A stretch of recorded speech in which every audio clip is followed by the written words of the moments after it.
top NFL mic'd up madness of all time. Just imagine a packed stadium. The crowd is roaring. We're not listening to them.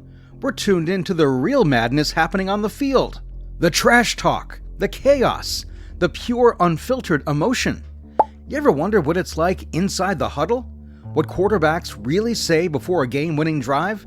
Or how it sounds when a linebacker absolutely wrecks a play and then talks about it like he's narrating a movie? Well, buckle up, because we're diving into the mic'd up moments in NFL history. Richard Sherman versus Michael Crabtree, January 2014, NFC Championship. Seahawks cornerback Richard Sherman had just swatted down a game-saving end zone throw to secure Seattle's 23-17 victory over the 49ers. He's pumped, revved up, and mic'd up as Fox's Erin Andrews approaches him for a quick sideline interview. She inquires about his emotions. Big error. Sherman boasts, "I'm the best corner in the game. When you try me with a lousy receiver like Crabtree, this is what you get. Don't ever talk about me." Andrews, trying to keep up, inquires, "Who was talking about you?" Sherman fires back, "Crabtree, don't talk about the best, or I'll shut it for you right away." Boom. Instant NFL legend. He shouted out a future Hall of Famer on live television, full of swagger and chest out. Even Crabtree responded on Twitter, labeling him #fake. This wasn't simply post-game discussion, it was genuine animosity, unadulterated adrenaline, and typical Sherman. Aaron Rodgers to coach Matt LaFleur, "I want 5 today," 2019. What a catch. I want 5 today. Hey, that's the goal. Hey, I want 6. In a high-scoring game against the Raiders, Aaron Rodgers was on fire. After throwing an early touchdown, he walked over to the sideline, grabbed a towel, leaned over the assistant coach's microphone, and slyly said, "I want 5 today. That's 1. His head coach Matt LaFleur simply chuckled and replied, "Hey, that's the goal. I want 6. And Rodgers, he was not kidding. He went full video game mode, 25 for 31, 429 yards, 5 passing touchdowns, and 1 run-in himself. Green Bay cruised to a 42-24 victory. This was not about trash talking. Rodgers dared himself. It seemed as if he was letting the audience in on a bet he intended to win. Confident, cool, total showman. Audio cue. Rodgers' voice mixed over crowd noise. "I want 5 today." And by the final whistle, he received exactly what he asked for. Jimmy Garoppolo tells teammates to go have a day, 2017. Not all mic'd up moments involve trash language. Sometimes there's simply cool, calm leadership.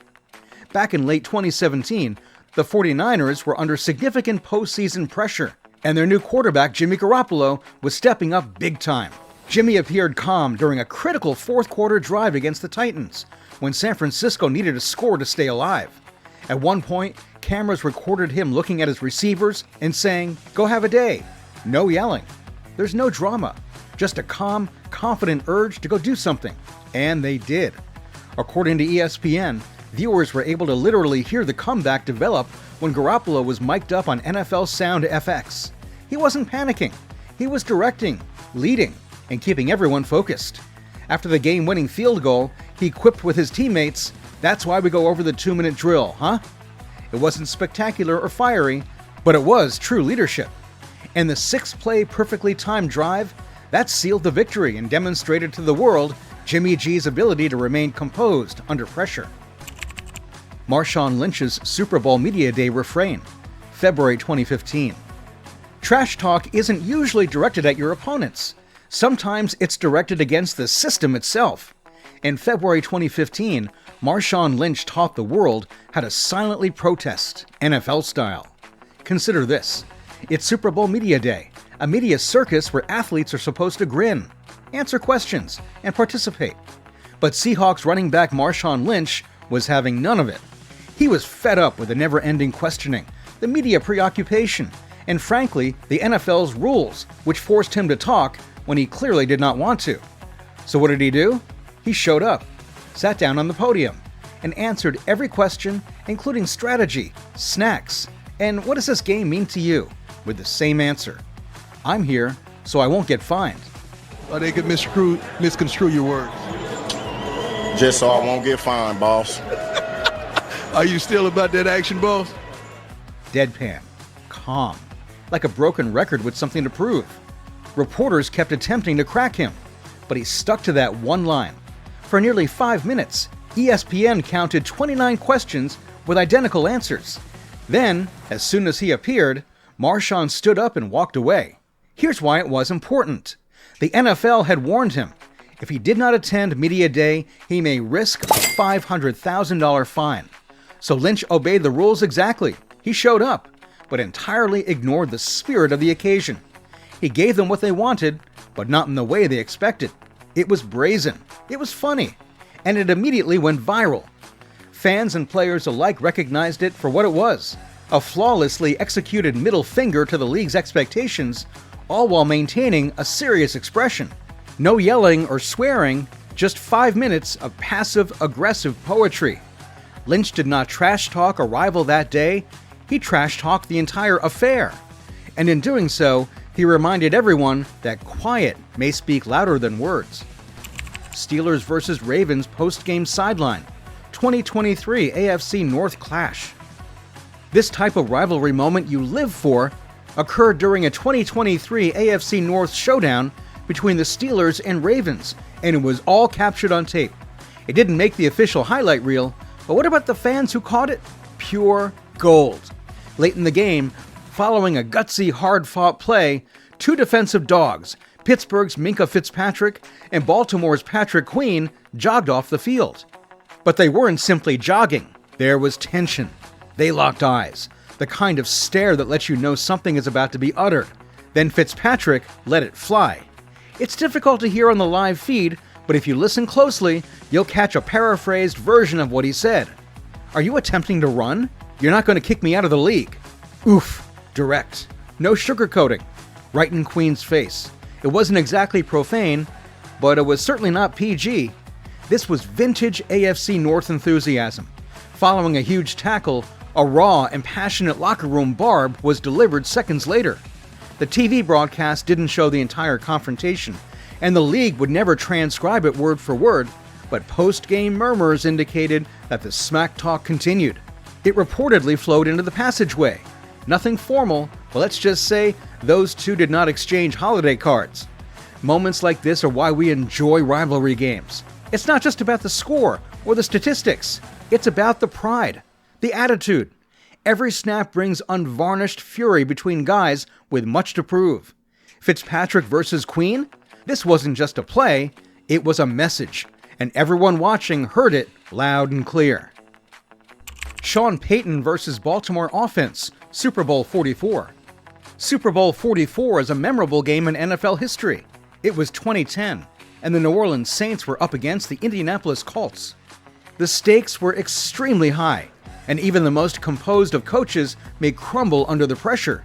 Enter Sean Payton, the furious Saints head coach, who's mic'd up and completely immersed in the action.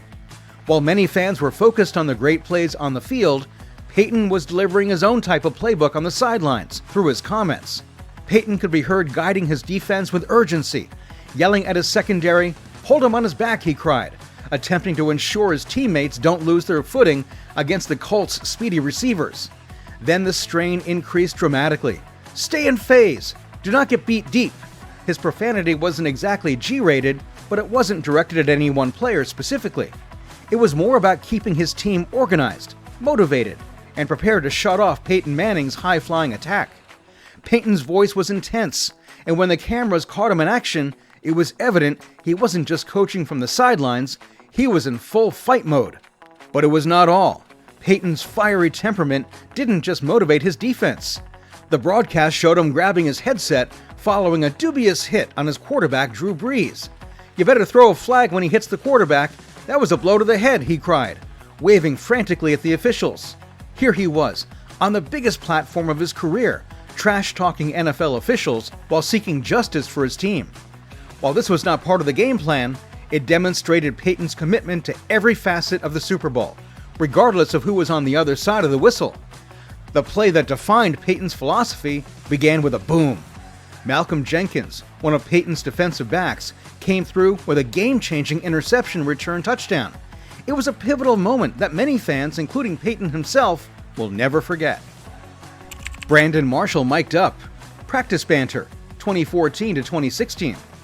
Let's talk about Brandon Marshall during training camp, not in a game, but in the midst of practice, where his true personality shines. Between 2014 and 2016, NFL Films Sound FX filmed him doing what he did best off the field, talking serious trash with style. One fan favorite clip shows Marshall shouting, "Stand up!" as he removes a running back's helmet during a drill. This is football, baby. Then when a defensive back drops an easy throw, Marshall doesn't hesitate. I could catch that on the toilet. And the way he says it, grinning, perhaps even spiking the ball for emphasis, is pure Marshall intensity. Pure confidence. Pure chaos. Those clips were not shown during games, they were from practice sessions, generally with the Jets or Dolphins, depending on the year. But they were gold.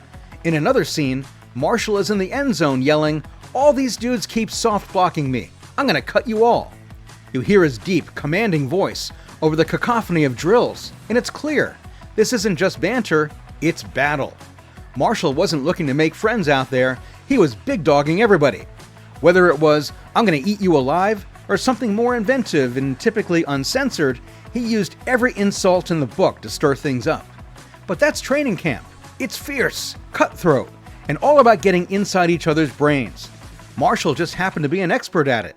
Even years later, fans remember those mic'd up moments not just for the laughter, but also because they provided a front row ticket to how players like Marshall push teammates hard. It was football, it was fire, and it was enjoyable. Bill Belichick's sideline swaps, various years. Bill Belichick isn't known for delivering heated speeches, but when he does, it hits home. NFL Films Sound FX captured him in full deadpan mode, muttering gems like, "Do your expletive job," without even flinching. What happens after a defensive touchdown? There was no joy. Just a quiet, "You think that's going to be too much expletive for them?" Classic Hoodie. He's not shouting, he's deliberately murmuring. When a receiver broke wide open in another footage, Belichick screamed into the headset, "Cover the deep expletive." No emotion, just cold instructions. He even yelled at a missed block. "That's a punch, you expletive." The man is terrible even at a whisper, so volume is unnecessary. While his teammates go wild, Belichick remains motionless on the bench, arms folded and stone-faced. This makes him even terrifying. He's not ranting, he's calculating, and it is pure sideline gold. Late game exchange. Not in my house. 2014 Seahawks game. Some NFL mic'd up moments just stick with you, like Earl Thomas yelling "Not in my house" during a 2014 Seahawks-Dolphins game is one of them. After snagging an interception, Thomas did not hold back. He shouted it right at the Dolphins offense, loud and proud. No script, no filter, just raw emotion. On the other sideline, a Dolphins player could be heard groaning, "We missed it, Thomas had it," like he knew that moment changed the game. The whole thing was caught on NFL Sound FX, from the pick to the celebration of Thomas speaking into his armband radio. These aren't your typical highlight clips. They're the little in-between moments that show you how intense and personal football gets when the mic is hot. From locker room legends to sideline savagery, these mic'd up moments gave us raw, unscripted NFL gold. It's not just the hits, it's the heat behind the words. Whether it's quiet confidence or all-out chaos, one thing's clear, the mic never lies. If you like this video, make sure to hit the like, subscribe, and stay tuned for more madness.